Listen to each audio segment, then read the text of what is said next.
सत्संगजी प्रेमाने बोला. धन निरंकारजी.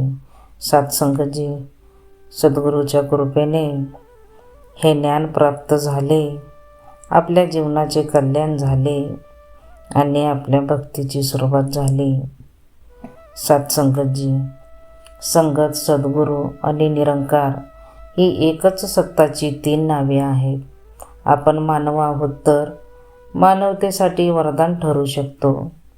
आपले जीवन सेवा, ध्यान आणि आध्यात्मिक संगतीवर आधारित असले पाहिजे.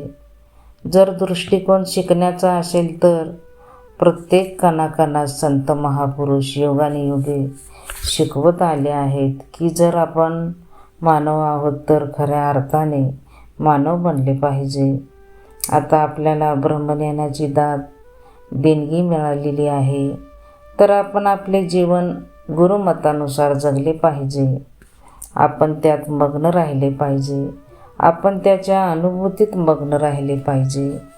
आपला स्वभाव आणि आपल्या आवडीनिवडी पसंत अलग असू शकतात, परंतु आपली खरी ओळख भेदभावरहित आहे. एखादी व्यक्ती कशीही असली तरी त्याच्या विचारांना एक वेगळीच चव असते. चांगले किंवा वाईट प्रथम मनातून सुरू होते आणि नंतर तो विचार आपल्या कृतीतून, कर्मातून प्रतिबिंबित होतो. आम्हाला या गोष्टीचे ध्यान ठेवायचे आहे की आपल्या जीवनात दैवी गुण, परमात्मावाले गुण रुजवण्यासाठी आणि कोणाशीही वैरविरोध, वैरभाव टाळण्यासाठी नेहमीच जागृत राहिले पाहिजे.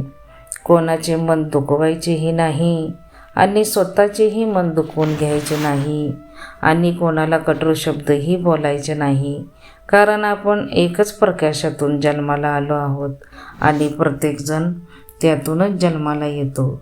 म्हणून आपण आपले डोळे एकाग्र ठेवले पाहिजेत. जीवनात आपण कोणत्याही दिशेने जात आहेत हे पाहण्यासाठी आपण आपल्या मनाच्या आत डोकावून स्वतःचे आत्ममंथन केले पाहिजे. परमात्मा सर्वत्र आहे, आत बी आहे आणि बाहेर बी. म्हणून विचार करा की आपण स्वतःमध्ये अशा भिंती बांधल्या आहेत का ज्या आपल्याला एकमेकापासून वेगळे करत आहेत.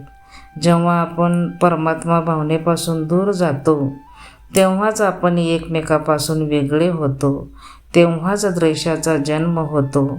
आपण आपल्या मनात निरंकाराची भावना टिकवून ठेवली पाहिजे. सत्संगजी संतांनी नेहमीच मानवतेला हाक मारली आहे.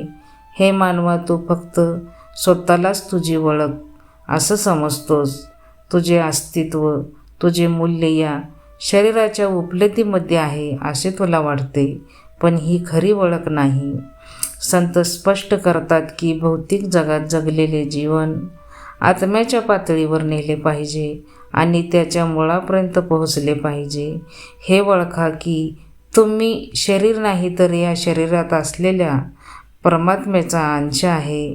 जीवनाचे खरे मूल्य पद, प्रसिद्धी, यश किंवा वस्तूमध्ये नाही तर मी खरोखर कोण आहे याचा बोध, याची जाणीव होण्यात आहे.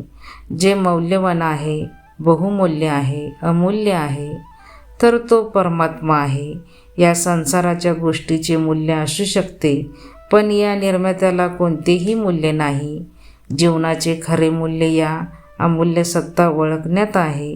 असे होऊ नये की भ्रमामुळे आपण आपले संपूर्ण आयुष्य स्वतःला फक्त एक शरीर मानण्यात घालवतो आणि खोलवर जाऊन शोधून काढता येणारे हिरे मोती यापासून आपण वंचित राहतो. युगे बदलली आहेत, साधने बदलली आहेत, पण माणसाची चूक तीच राहिली आहे. स्वतःला फक्त शरीर मानणे आणि आत्मापासून दूर राहणे. मानवजात जेव्हापासून या पृथ्वीवर आला आहे तेव्हापासून संत आणि महापुरुषांनी नेहमी हाच संदेश दिला आहे. हा आवाज काही नवीन आवाज नाही. कोणतेही वेद, ग्रंथ किंवा धार्मिक ग्रंथ पहा. भाषा स्थानानुसार बदलू शकते, उदाहरणे काळानुसार बदलू शकतात, परंतु येथे सांगितलेले हे अटल सत्य युगानुयुगे सारखेच राहिले आहे. कारण सत्य एक आहे. सत्य बदलता येत नाही आणि जे बदलते तर त्याला सत्य म्हणता येत नाही.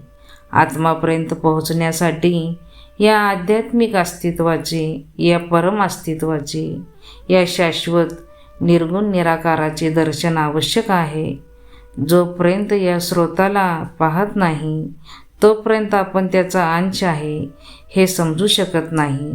सत्संगजी याच उद्देशाने सद्गुरू मानवतेला ब्रह्मज्ञानाचा आवाज देतात, जेणेकरून प्रत्येक मानवाला त्याची खरी ओळख कळू शके. जो या परम सत्याशी जुळतो तो स्वतःशी एकरूप होतो. परिस्थिती काहीही असो, आंतरिक शांती अटळ राहते. हा जीवनाचा खरा प्रवास आहे. शरीरपासून तर आत्मापर्यंतचा प्रवास आहे. सत्संगजी आपलं खरंच मोठं भाग्य आहे सत्संगजी, की आपल्या जीवनामध्ये समयचे सद्गुरू आले आणि या प्रत्येक गोष्टीची आपल्याला जाण होत आहे.